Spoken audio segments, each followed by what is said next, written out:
All right. Uh, this week we will be talking about, as I mentioned in on Monday's class, we'll be talking a little bit about religion and politics and the context of separation of religion and politics, what we call secularization of the society. And we have seen in the identity formation that religion has been one of the important indicators of identity formation, and that's how people identify themselves, through religion. So let's get a little bit of a brief understanding. I want to reiterate what religion as such refers to. I mean, as we have seen, religion refers to as some kind of moral dimension. It contains some form of truth. There is this good and bad, right or wrong, evil or good.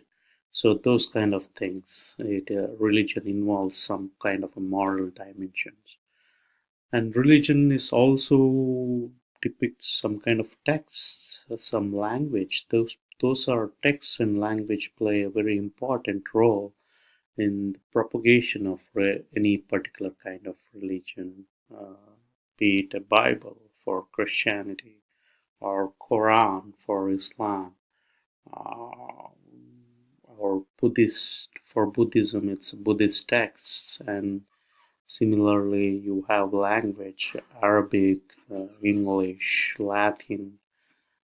So they all play a very important role in the propagation of religion, and that's where texts and language play an important role. Then we see that religion is institutionalized through structures. You have churches, mosques, or for pagodas for Buddhists, and then you have temples for Hinduism. So those kind of st- structures symbolizes religion. So, and then you have personals like priests or bishops or maybe imam for Islam. So you have those personals who represents the religious, particular religion as an institutionalized. Then you have rituals. Various religions are institutionalized through rituals, and we have seen that too. We can see that too. Now, this is where, for our class, it's important to see that how it interfaces with the state. I mean, is it obviously it's a competitor for legitimacy, but we are seeing that that's where this for this class we would like to see how religion is separate from politics, or what we call the secularization or secular state. um, and as usual, we have challenges in the form of fundamentalism, which resists such distinction between public and private. They would like to impose on that, religion is not a private affair anymore. It's also a public. Whatever happens in private, it also happens in public, and religion can dictate both public and private spheres, and that's where this fundamentalism comes into picture, and that's what secularization tries to oppose such kind of things. All right, that's a brief understanding about religion, but now let's look at mm, um, how that is applicable to our class here. So we try to analyze in the backdrop of secularization, as I understand, we try to analyze religion for this class in the backdrop of secularization. How religion is different from state, or has to be different from state. A religion cannot dictate state, or vice versa for that aspect. So that's where we are interested in this. So again, secularization in the modern view, we are trying to refer to. how the relationship between religious institution and the society exists.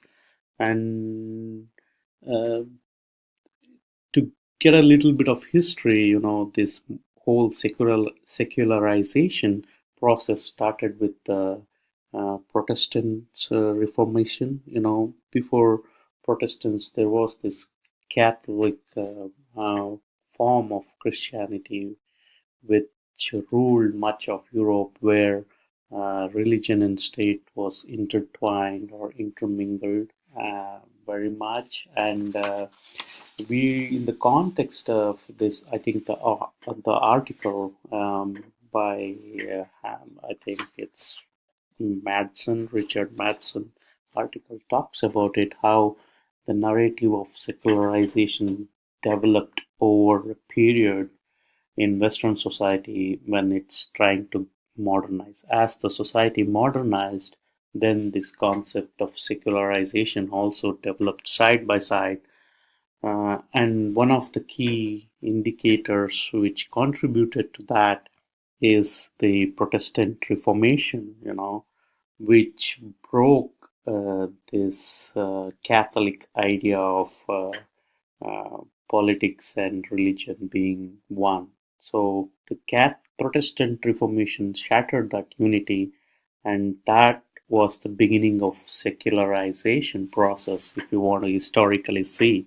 And these are all happening in the context of European society, as they try to mm, modernize. We see that the process of secularization also occurring side by side in the European context, and that was made possible by this Protestant Reformation, which strongly pitched for separation of religion and politics. So now the modern European states are based more on common culture, which is again in a way connected to common European culture, which has some uh, elements of Christianity, but it's of more of based on secular rationality rather than a fundamentalist political force. So there is a this clear distinction between religion and science and economics and politics and all the other areas. So basically the secularization is the separation. You, as I was talking in the previous slides, that's where the difference between the fundamentalist and the secular. Fundamentalist does not see the distinction between religion and science and economics and politics. They say religion influences and define all these areas like science, economics, and politics, whereas secular principle says makes this clear distinction between religion and science and economics and politics. So that's the important piece here, and that's what we are trying to see, how the secularization of society is what we are interested in. Now, having said the history, the piece which we are talking about is about China. What's the situation in China? Historically till 1976, immediately after during the Cultural Revolution, when the Mao took over, there was this suppression of religion. They basically felt that religion is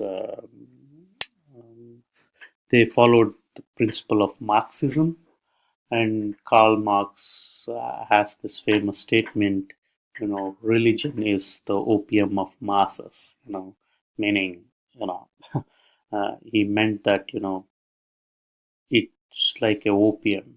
It just freezes the mind, it makes people not think, that's the idea. So it's based on the same principle. The Mao, who was heavily influenced by Marxist ideology, felt that religion is also an opium of masses, so they suppressed the uh, practice of religion in China till 1976. Does China has a religion then? So, well, for this question, I think there is no official religion as such in China. And we will see how in modern China that's been an issue. I mean, there is a challenge which is going on. We will come to that. But historically, what happened was when Christianity came around 16th century to China, they saw that China was more guided by moral philosophy than by religion, and by moral philosophy, it's heavily influenced by the teaching of Confucianism. This Confucius scholar, and that's where Chinese society is a little bit different in the sense, like it was more guided by teachings than by religion. And for Jesuits who came in, they saw these Chinese rituals which were followed by people, and they felt it's a superstition. But the rival missionaries who had come in, they had a different opinion about these religious practices. They thought it's an idolatry, it's idol worshipping, and this led to Chinese emperor declaring, Christianity as heterodox teaching. When I say heterodox teaching, it means it's not belong to the society. So that was the idea historically. And there is this clear mismatch between European understanding of religion and the Chinese reality. And that's where we are trying to see how this fit in. And we see that there is a mismatch in what European understanding of religion meant and what the actually Chinese really practice the uh, their reality of practicing religion, and we see there is a mismatch. And the article goes in detail about the incommensurability. I think this is the exact word they use. There is that incommensurability of China and Western thought, which also led to a little bit of political infighting, and that persists even today. So the history of Chinese passage to modernity is different from what Western. We saw that in Western context, especially in Europe, we saw as the society modernized, it moved more towards secularization. But in China's case, it's exactly opposite. It's moving the opposite way, and we will see how it is. And also we referred to China's case. It was full of teaching based and ritual teachings of Confucian, and then you have Taoism is also equally popular in China, and then you have Buddhism, again influenced by the teachings of Buddha. So it's more of a teaching and ritual based than any other religion like Christianity or Islam. And this teaching received elevation under new monarchy, especially in the early 20th century, before the Mao Revolution. This under the emperor, it received a lot of support, and you see that it was elevated to a new level under monarchy. So then what happened? We saw that under Mao, you see the suppression of religion, but in the post-Mao era, you see the emergence of cult culture. But again, as with the religion, you see there is a different meaning of cult in the Chinese context, as with the understanding of religion too. And when I say cult, it has I mean, a different meaning. What I mean is that, in Western society, the cult, when we refer to as cult, it basically refers to as the word religious groups that are far removed from the dominant religion, right? That's how